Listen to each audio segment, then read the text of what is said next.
खरं तर कणकवली शहरामध्ये बाजारपेठेमध्ये पर्याय म्हणून जे टकले हॉटेल आहे, जुनं टकले हॉटेल, त्याच्या बाजूची जी जागा आहे ही सुद्धा आपण तात्पुरत्या स्वरूपाची दर गुरुवारी गावठी बाजार आम्ही कणकवली नगरपंचायतीच्या वतीनं त्या ठिकाणी सुरू करणार आहोत.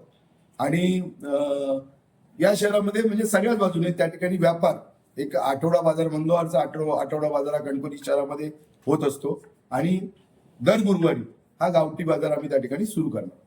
कोणकोणते तिथे म्हणजे कोणाला बसायला, स्थानिकांना प्राधान्य असेल किंवा कुठल्या कुठल्या शेती विषयक जे काही स्थानिकांना तर प्राधान्य त्या ठिकाणी असणारच आहे, पण माझा तालुका असेल, जिल्हा असेल किंवा कोण समजा जे कोण व्यावसायिक आहे याच्यामध्ये कुठे स्थानिक, परप्रांतीय, हिंदू, मुस्लिम किंवा असं काही त्या ठिकाणी आम्ही करणार नाही. प्रत्येक माणूस म्हणून प्रत्येकाशी त्या ठिकाणी आम्ही त्यांना न्याय देण्याचा प्रयत्न करू आणि एक चांगला गावठी बाजार माझ्या तालुक्यातले सुद्धा, शहरातले सुद्धा जे गावठी भाजीपाला जो तयार करतायत त्यांना विक्रीसाठी एक बाजारपेठ त्या निमित्तानं मी कणकवली शहरामध्ये आम्ही निर्माण करण्याचा प्रयत्न करू. आता निर्णय तर आपण आता घेतलेत. तुम्हाला कृती देण्यामध्ये जो काही वेळ आहे तो वेळ त्या ठिकाणी येईल, पण आम्ही त्या लवकरात लवकर कृती दान आणि त्या सगळ्या कार्यक्रमाला आपल्याला बोलवू आम्ही सगळ्यांना. मोकळी जागा नाही, पण आज तर त्या ठिकाणी जी मी जागा सांगतोय तिथं का आज छप्पर तर नाहीये, आहे त्या परिस्थितीतच त्या ठिकाणी बसावं लागेल. म्हणजे त्याच्यासाठी छप्परची व्यवस्था आणि करेपर्यंत ते आम्ही हळूहळू करू. पण एक गावठी बाजार जो भालचंद्र महाराज यांचं मंदिर आहे टकले हॉटेलच्या पाठीमागेच्या बॅडमिंटन कोर्टचा जो समोरचा जो रिकामी परिसर आहे त्या परिसरामध्ये आम्ही गावठी बाजार दर गुरुवारी या शहरामध्ये सुरू करणार. लवकरात लवकर त्या निर्णयाची आम्ही अंमलबजावणी करू. म्हणतोय नगरपंचायत, पण एकंदरीत अजून त्यांना देखील संभ्रमावस्था आहे. स्टॉलवाले देखील जे त्यांना शंका आहे की आपल्याला बसायला देतील की नाही अशी देखील शंका आहे. या संदर्भात काय नेमकं नगरपंचायत आज निर्णय झाला?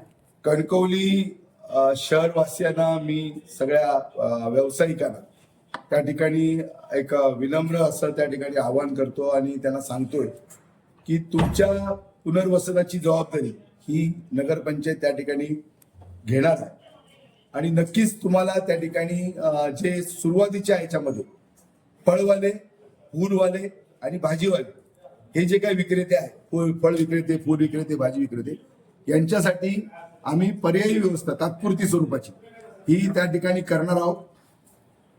आणि त्याचबरोबर जे आज सगळे जे स्टॉल धारक आहेत त्या बाबतीमध्ये सुद्धा नगरपालिकेची भूमिका अशी आहे की सध्या नगरपालिकेचं डीपी रोडवरचं जे आरक्षण आहे ते आरक्षण इमारत पूर्ण आहे, त्यातली कायदेशीर जी प्रक्रिया आहे ती पूर्ण होईल आणि ती इमारत ताब्यात घेऊन त्या ठिकाणी या व्यावसायिकांना कसं त्या ठिकाणी आतमध्ये आणता येईल, पण फक्त त्याला डिपॉझिट येईल, भाडं येईल आणि त्या लोकांना तिथं आणता येईल हा एक प्रयत्न आहे.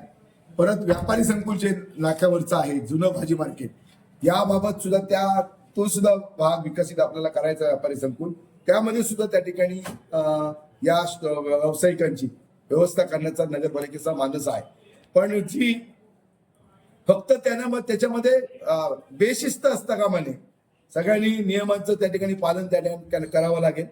आणि या शहराचं जी स्वच्छ कणकवली, सुंदर कणकवली ही सुद्धा त्याची जबाबदारी ही त्या प्रत्येकाने त्या ठिकाणी स्वीकारली पाहिजे. नक्कीच या सगळ्यांचं पुनर्वसन नगरपालिका या ठिकाणी करणार, फक्त त्याला थोडा वेळ त्या ठिकाणी सगळ्यांनी द्यावा. कोणीही त्या ठिकाणी पॅनिक होऊ नये. नगरपालिका या सगळ्या जे व्यावसायिक आहेत या शहरामध्ये अवलंबून असलेले त्यांना पर्यायी व्यवस्था देण्याच्या प्रयत्नात त्या ठिकाणी आहे. जे काय करता येईल फळवाल्यांसाठी, फुलवाल्यांसाठी, भाजीवाल्यांसाठी ते पहिलं त्या ठिकाणी केलं जाईल आणि नंतर स्टॉलवाल्यांसाठी काय नेमका निर्णय करायचा आहे तो निर्णय केला जाईल. पण आज जे स्टॉल आहेत, जे श्रीधर नाईक ते मंजुनाथ हॉटेल यामधले जे नगरपंचायतीच्या ताब्यामध्ये आलेल्या जागेमध्ये, नॅशनल हायवेच्या जागेमध्ये जे आहेत तिथली स्टॉल हटाव मोहीम मात्र त्या ठिकाणी चालू राहणार.